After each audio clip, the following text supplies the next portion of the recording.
guys, what's up? Welcome back to my channel. So today, naisipan ko lang gumawa ng very warm, summery, spring type of makeup look. Lately kasi nagiging on-trend yung mga coppery, orangey, peachy makeup look. And yung eyeshadows ko pala ngayon, ginamit ko yung Sunset Dusk palette by Beauty Glazed. You see how beautiful it is? So I go a little bit more detailed about this palette sa tutorial ko later on. So if you guys are interested to know how I did this makeup look, please keep on watching. Moisturize my face using this Argan Oil Therapy from Sinus. So as you can see, the oil is still kind of absorbing to my skin. And so I'm starting with foundation. So I'm using the L'Oreal True Match shade W4. So I am just going to blend it into my skin using my damp beauty blender.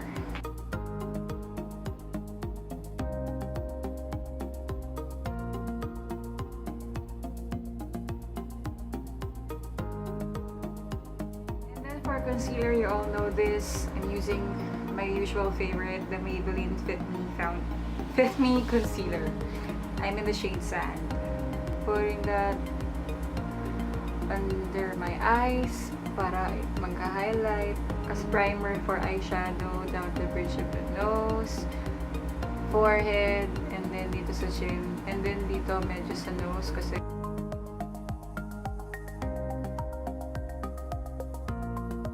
and then to set that makeup, I'm gonna use the Nichido final powder in Creamy Glow. So if you're watching my videos na, you know na this is my favorite setting powder. It's affordable, it's just 150 pesos and it works.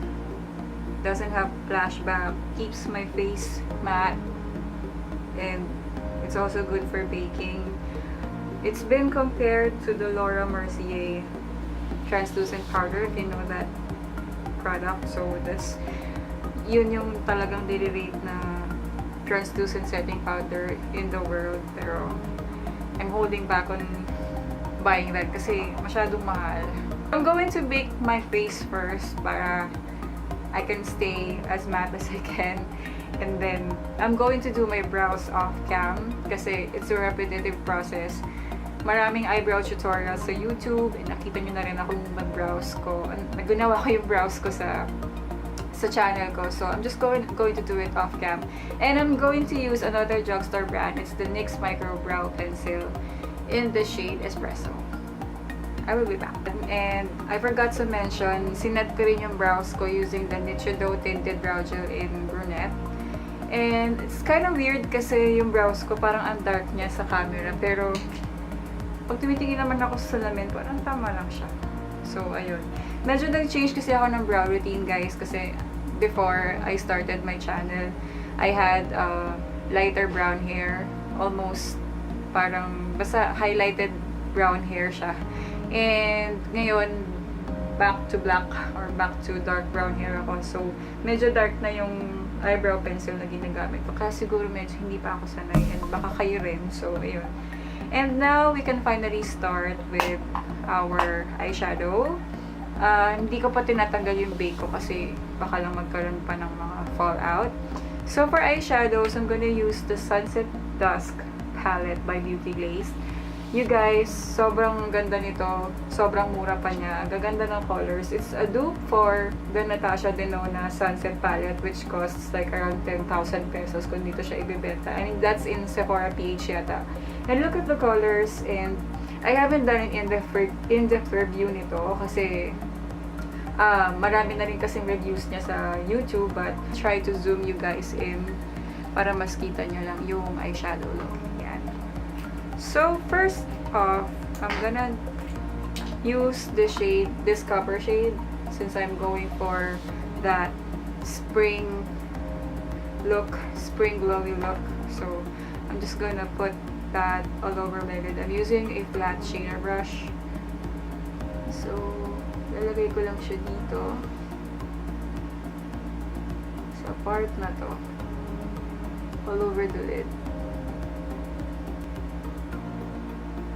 When you're applying shimmery shadows, it's best if you use a patting motion rather than a swiping motion. Kasi pag ganon, hindi magiging concentrated yung application nyo ng shimmer.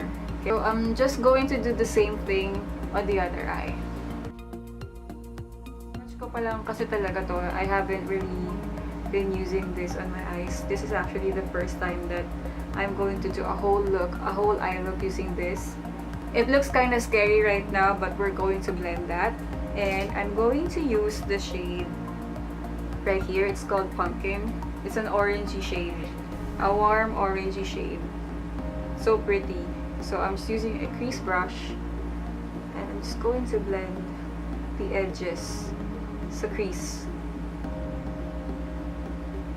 So it's best if you keep your eyes open para alam mo kung saan mo ilalagay yung shadow. Especially if you've got hooded eyes.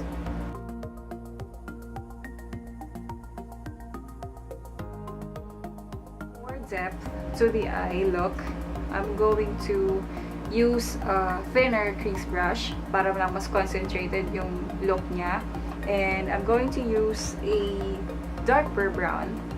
Its name is the shade Volcano.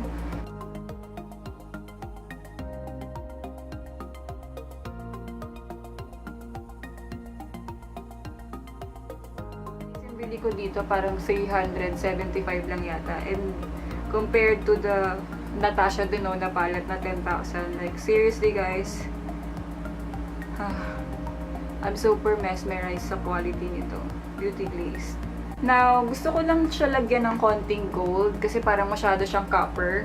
So, I'm gonna use the shade right here. It's called Golden. It's an orangey gold. Another beautiful shadow. And this time around, I'm just going to apply it with my ring finger. So, I'm just going to apply it here.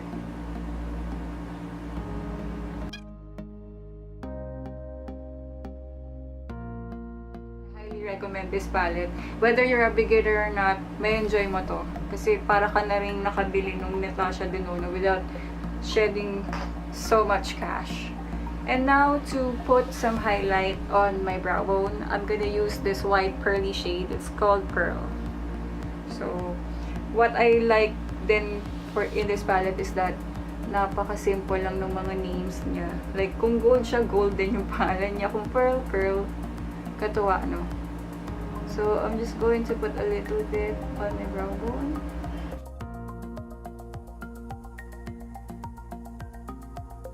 And since OC ako, I wanna go back to that crease brush I used earlier and just blend the colors again with no additional product, actually. Just gonna use this very dark brown shade here called Ash. And I'm just going to use a flat chiseled, what do you call this? Chiseled angled brush something. So I'm just going to run that on my lash line. And sometimes when you're doing a very bold look, minsan maganda din na hindi ka na lang mag-eyeliner. So you can try to like sheer things out. Minsan kasi eyeliner can make your eyes look very, you know, dramatic. And now, I am going to blend the bake to get rid of all the fallout.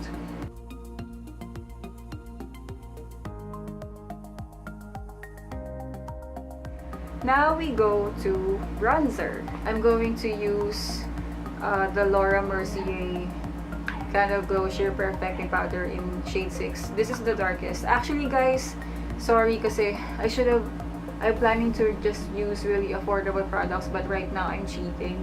Nakalimutan ko siya dalhin sa kit ko. Sorry, but just use any bronzer that you have at home. You don't have to be using the same products that I'm using on my channel. So, yun. Just bronze on the usual parts, sides of perimeters of the forehead, cheekbones, jawline, and on the sides of your nose. So I'm going to finish my eyes, going back in with the shade Pumpkin. with just a pencil brush. And I'm going to take the shade Volcano right here. Lastly, I am going to take the shade Golden right here. And I'm just going to apply that dito sa inner part ng lower lash line. So, I'm gonna curl my lashes and put on mascara. So, mascara ko ang gagamitin is the L'Oreal False Lash Waterproof Miss Manga. I'm gonna do it off cam since it's so repetitive. Guys, I'm done with the eyes. Mascara na ako. And now, going to blush Essence Matte Blush in the shade Peach Me Up.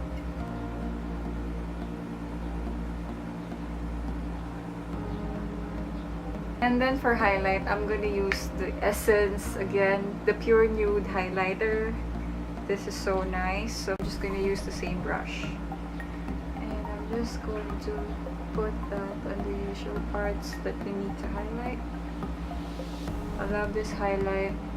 So simple, so stunning, yet it doesn't give you that blinding highlight or the lips. I'm using the new Colourpop Lux lipstick. I am using the shade Ghosted, and yeah, let's try it.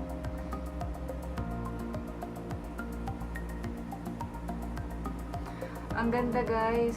It's not matte, it's satin finish. Creamy satin yung feel niya, pero hindi siya shiny. It doesn't look shiny on the lips, and yet hindi din siya matte. So, satin nga ba yun? Satin nga yata yun.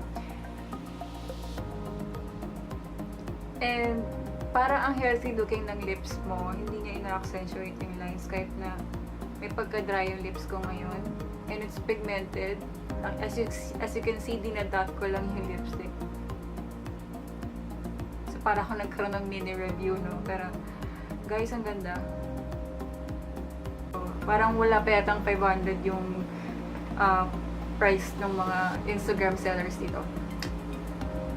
So yeah, that's the lip color. And guys, the look is done. So, nahirapan ako dito sa top ko. Challenge talaga sa akin mag off shoulder, laging natatanggal. But yeah, awkward pose, awkward moment, pero ito na yun. So guys, the look is done. I really hope you guys enjoyed watching me today. I hope you had fun. I hope you learned a thing or two from me. So, yung pinaka naging highlight ng video ko ngayon is itong Sunset Dusk palette by Beauty Glazed. Super beautiful. If you love warm colors, this is your guy. You're not willing to spend so much like I do. As you can see, ang ganda ng naging performance niya sa lids ko. Ganda ng pigmentation. Ang ganda ng blending ng colors niya. And yeah, I really hope you guys enjoyed watching this. And if you want to see more tutorials, just comment down below or just PM me. I hope you comment, like, and subscribe to my channel if you haven't already. Bye! I'll see you in my next video.